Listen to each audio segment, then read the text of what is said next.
രാഹുൽ മാങ്കൂട്ടത്തിന് തിരിച്ചടി ചില ചാനലുകളുടെ വാർത്തയാണ്. സത്യത്തിൽ ഞാൻ അത്ഭുതപ്പെടുകയാണ്. രാഹുൽ മാങ്കൂട്ടത്തിന് സാധാരണ ഒരു മജിസ്ട്രേറ്റ് കോടതിയിൽ നിന്ന് ഇതിലപ്പുറത്ത് എന്ത് വിധിയാണ് കിട്ടുക? അയാളൊരു ബലാത്സംഗ കേസിലെ പ്രതിയാണ്. കേസ് ശരിയോ തെറ്റോ എന്നുള്ളതല്ല വിഷയം. ഈ സന്ദർഭത്തിൽ ഇത്തരം ഒരു കോടതിയിൽ നിന്ന് ഇത്തരത്തിലൊരു വിധിയെ കിട്ടൂ, ജാമ്യം കിട്ടില്ല. ഇനി അറസ്റ്റ് ചെയ്തു കഴിഞ്ഞാൽ ജാമ്യവും കൊടുക്കില്ല. അതങ്ങനെയാണ്. കാരണം അവരുടെ വിധിക്ക് അല്ലെങ്കിൽ അവരുടെ അധികാരത്തിന് പരിധികളുണ്ട്, പരിമിതികളുണ്ട്. ഞാനൊരു ഉദാഹരണം പറയാം. പോക്സോ കേസുകളിൽ കേസ് നിലനിൽക്കാത്ത കേസാണ്, വ്യാജ കേസാണ്. ഇനി അതുമല്ല എന്നുണ്ടെങ്കിൽ തെളിവുകളില്ല, അറസ്റ്റ് ശരിയല്ല, ആ വകുപ്പുകൾ ചേർത്തത് ശരിയല്ല, നടപടിക്രമങ്ങൾ ശരിയല്ല.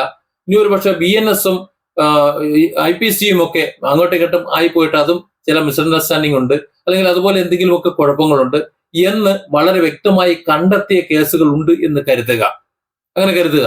മജിസ്ട്രേറ്റ് കോടതിയിൽ ഒരു പോക്സോ കേസിലെ പ്രതിയെ ജാമ്യം കിട്ടുന്ന വകുപ്പാണെങ്കിൽ കൂടി കൊണ്ടു കൊടുത്തു കഴിഞ്ഞാൽ ജാമ്യം കിട്ടൂല. പോക്സോ എന്നുള്ള വകുപ്പ് കേൾക്കുമ്പോൾ തന്നെ ഒരു മജിസ്ട്രേറ്റ് കോടതിയിൽ, കാരണം പോക്സോ വകുപ്പിന്റെ കൂട്ടത്തിൽ മറ്റേതെങ്കിലും ഒരു വകുപ്പ് കൂടി ചേർത്തിട്ടാണ് അത്തരത്തിൽ കോടതി മാറ്റിക്കൊണ്ടുവന്ന് ഹാജരാക്കുന്നത്. അത്തരത്തിൽ കോടതി മാറ്റിക്കൊണ്ട് ഹാജരാക്കുമ്പോൾ പോക്സോ എന്നുള്ള ഒരു വകുപ്പ് കേൾക്കുമ്പോൾ കോടതി വേഗം റിമാൻഡ് ചെയ്യാണ് ചെയ്തത്. കാരണം അവർ പോക്സോ കോടതി പരിഗണിക്കട്ടെ, അത് പരിഗണിച്ചിട്ട് ഒരു തീരുമാനം എടുക്കുന്നത് വരെ റിമാൻഡിലേക്ക് പോകട്ടെ എന്നൊരു തീരുമാനമെടുക്കും. അങ്ങനെ റിമാൻഡിലേക്ക് പോകാൻ വേണ്ടി തന്നെയാണ് പോലീസ് ഇത്തരത്തിൽ കെട്ടിച്ചമച്ചുകൊണ്ട് മറ്റൊരു സ്ഥലത്തേക്ക് കൊണ്ടുവന്നാക്കുന്നത്. പിറ്റേന്നോ 3-നോ അല്ലെങ്കിൽ കോടതിയുടെ അവധി കഴിഞ്ഞിട്ട് ആ കേസ് പരിഗണിക്കുന്നതുവരെ അയാൾ ജയിലിൽ കിടന്നോളും. അതാണ് അവിടുത്തെ ഒരു ദുരുദ്ദേശം എന്ന് പറയുന്നത്. എന്നാൽ ഈ ദുരുദ്ദേശമൊക്കെ മറികടന്നിട്ട് പോക്സോ കോടതിയിലേക്ക് കേസ് എത്തിക്കഴിഞ്ഞാൽ, ഈ നേരത്തെ ഞാൻ പറഞ്ഞിരുന്നത് പോലെ ഈ കേസ് നിലനിൽക്കാത്ത ഒരു സാഹചര്യം ഉണ്ടെങ്കിൽ, വിചാരണയ്ക്ക് പോലും എത്തില്ല, അവിടെ തള്ളിപ്പോകുന്ന ഒരു സാഹചര്യം ഉണ്ടെങ്കിൽ അതൊക്കെ കാണിച്ചുകൊണ്ട് ഡിസ്ചാർജ് പെറ്റീഷൻ കൊടുക്കുന്ന ഒരു പതിവ് കോടതികളിലുണ്ട്. അപ്പോൾ അത്തരത്തിൽ ഡിസ്ചാർജ് പെറ്റീഷൻ ആരെങ്കിലും കൊടുത്തു കഴിഞ്ഞാൽ അതിനെ അതിവേഗ കോടതികളൊന്നും അനുവദിച്ചു കൊടുത്ത് കാണാറില്ല. അവർക്കറിയാം വിശദമായ വിചാരണ നടക്കും, ഹിയറിംഗ് നടക്കും. ആ ഹിയറിംഗിൽ കാര്യങ്ങളെല്ലാം ഇഴ കീറി അവർ പരിശോധിക്കും. അവർക്കത് ബോധ്യമാവുകയും ചെയ്യും. പക്ഷെ അവർ അനുവദിച്ചു കൊടുക്കില്ല. അവരുടെ ഉത്തരവിൽ ഇങ്ങനെയായിരിക്കും പറയുന്നത്: ഇതൊക്കെ ശരിയാണ്, പക്ഷെ ഇതൊക്കെ ഇപ്പൊ പരിഗണിക്കാൻ പറ്റില്ല. അതൊക്കെ ശരിയാണ്, പക്ഷെ അതൊക്കെ ഇപ്പൊ പരിഗണിക്കാൻ പറ്റില്ല. ഇതും ശരിയാണ്, പക്ഷെ അതൊക്കെ ഇപ്പൊ ഈ ഒരു അവസരത്തിൽ പരിഗണിക്കാൻ പറ്റില്ല.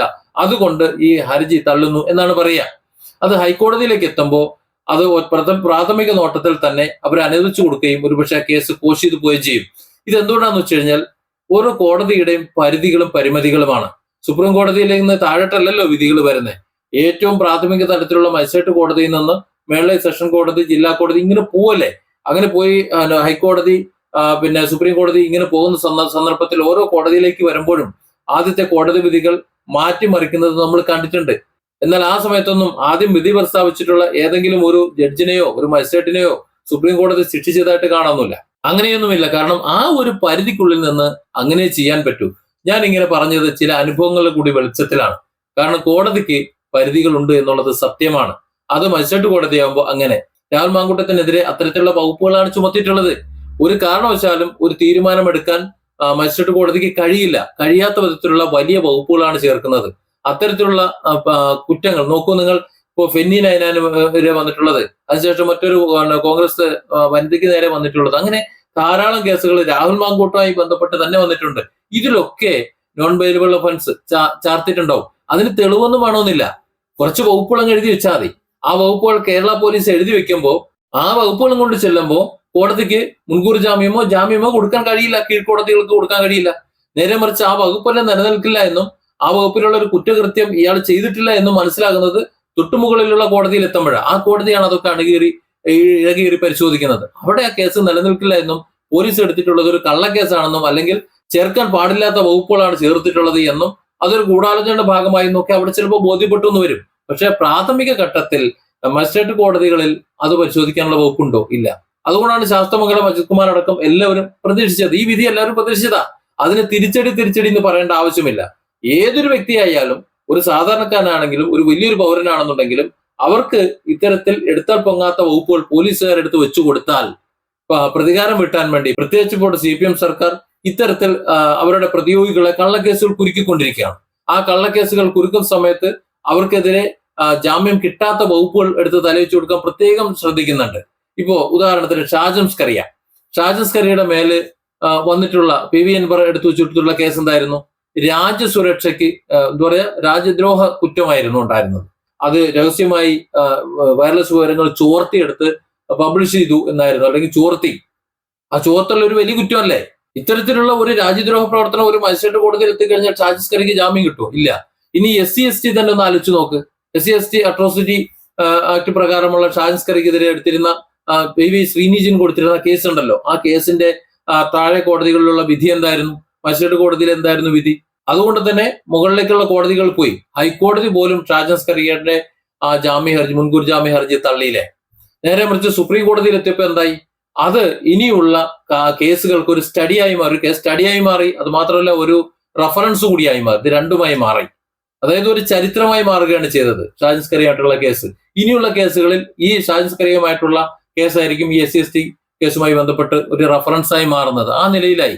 അതിനർത്ഥം കീഴ്ക്കോടതികൾ പുറപ്പെടുവിച്ചുള്ള ഉത്തരവ് തെറ്റാണ് എന്നാണോ? അല്ല. കാരണം അത്തരത്തിലുള്ള വകുപ്പുകളാണ് ഇടുന്നത് എന്നുണ്ടെങ്കിൽ ആ സമയത്ത് കോടതികൾക്ക് അങ്ങനെ എടുക്കാൻ പറ്റുള്ളൂ. അത് തന്നെയാണ് ഞാൻ നേരത്തെ പോക്സോ കോടതിയുടെ കാര്യം പറഞ്ഞത്.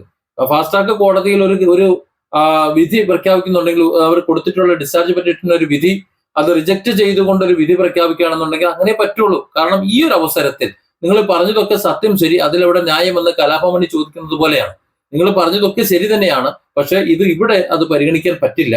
ഇത് ട്രയൽ സമയത്ത്, ആ സമയത്ത് മാത്രമേ പരിഗണിക്കാൻ പറ്റുള്ളൂ. അതുകൊണ്ട് ഈ ഹർജി തള്ളുന്നു, ഈ പെറ്റീഷൻ തള്ളുന്നു എന്ന് മാത്രമേ പറയുള്ളൂ.